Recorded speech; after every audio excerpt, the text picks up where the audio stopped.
Here's a thing one notices when hanging out with Hollywood stylists for a couple of weeks. Their doorbells ring a lot. Day and night, 24/7. Messengers are constantly picking up or delivering boatloads of Dior or Valentino or Versace or Prada clothes, shoes, bags, you name it. Or perhaps an elaborate arrangement of white roses as a thank you from someone at Calvin Klein, or even a special present for the stylist herself. At the capacious Tribeca loft where I'm standing, the one owned by Leslie Fremar, stylists for Julianne Moore, Charlize Theron, Reese Witherspoon, and Scarlett Johansson, it's like a hole in the earth has opened up and a funnel of luxury goods is pouring in. "We're showered with presents," says Fremar, a cucumber-cool brunette in a rose-colored mohair sweater with the willowy looks of the model she thought about becoming in her teens in Toronto. My son freaks out every time the doorbell rings. "Is that a present for me?" She laughs. "How do I explain that? No, it's not Christmas every day." In 2013, The Hollywood Reporter's 25 most powerful stylists list, the very existence of which makes one question the priorities of the modern world a teeny tiny bit, had Fremar in the #1 slot. She says she owes her success to her clients. "There are stylists nowadays who could probably list 20 clients, but I choose to work with a few fascinating women," she says. "They're charismatic, they're interesting, they're smart, they're dynamic, and they're beautiful. There is a reason they've been famous for years. The ones who aren't as great fall off." Fremar's occupation, which may sound trivial, but hold on a second, is to interpret the images these women want to present to the world for a coterie of top fashion houses who desire that their garments be hung on these women. It is a symbiotic relationship. The celebrity looks glamorous, and the brands get a free-ish billboard.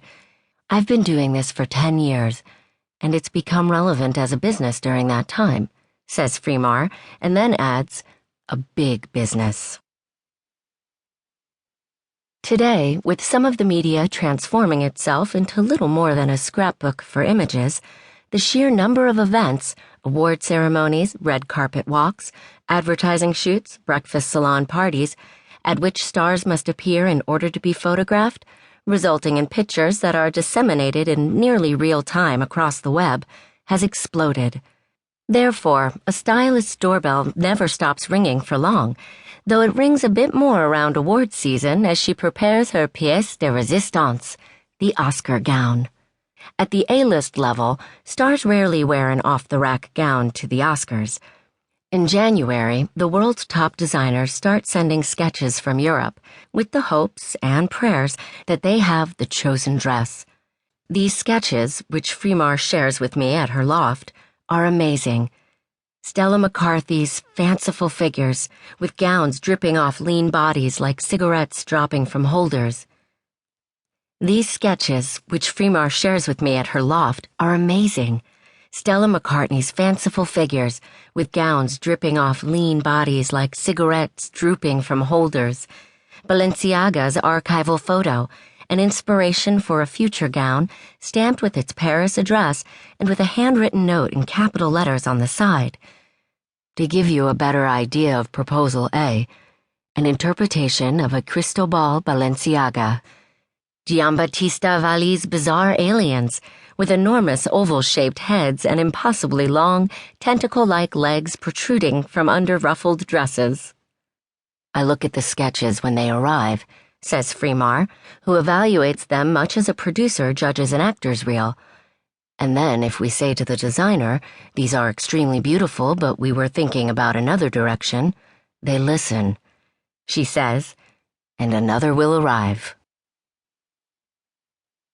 Given the remarkable number of media outlets that are devoted to chronicling the Oscar dress process, we'll offer only a shorthand on what happens next. Fremar picks a sketch, the atelier makes the dress, and then, a week before the ceremony, the garment arrives in Los Angeles. Sometimes the star, or the star's boyfriend, or the star's mom.